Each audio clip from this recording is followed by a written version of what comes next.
सबैजनालाई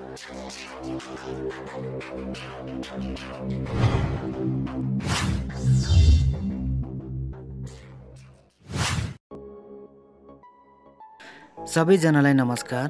आज म यो एप्सन L360 कलर प्रिन्टरमा इङ्क कसरी फिल गर्ने भन्ने कुरा तपाईहरुलाई देखाउन गइरहेको छु।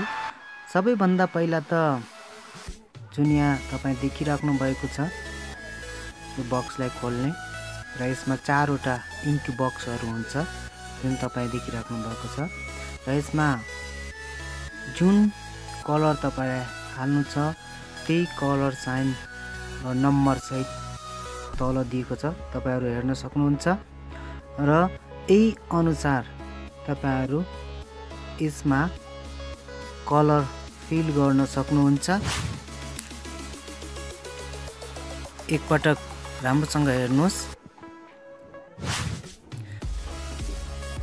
कतिपय साथीहरुलाई त थाहा नै होला, कतिपयलाई थाहा छैन होला। थाहा नभएका साथीहरुले चाहिँ राम्रोसँग हेर्नु होला।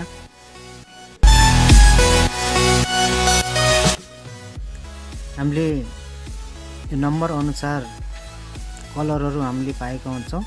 यही अनुसार हामीले कलर यसमा भर्नु पर्ने हुन्छ। भरिसक्यो भने यसको ढक्कन राम्रोसँग बन्द गर्नुपर्ने हुन्छ हामीले।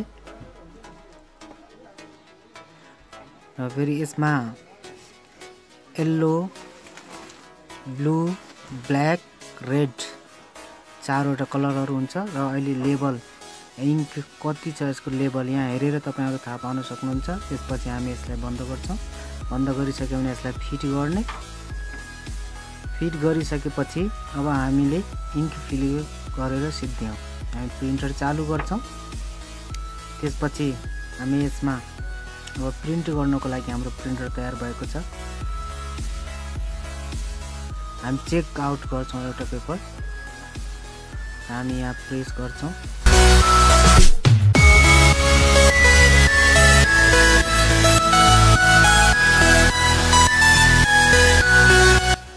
हाम्रो प्रिन्ट तयार भयो। तपाईहरु हेर्न सक्नुहुन्छ प्रिन्ट एकदम राम्रो निकालेको छ। यसरी नै साथीहरु तपाईहरु यो एप्सन L360 मा इङ्क फिल गर्न सक्नुहुन्छ। यस्तै भिडियो म फेरि तपाईहरु सामु ल्याएर आउने नै छु। यो भिडियो हेरिदिनु भएकोमा धन्यवाद। अहिले बिदा हुन चाहन्छु। हस्त नमस्कार।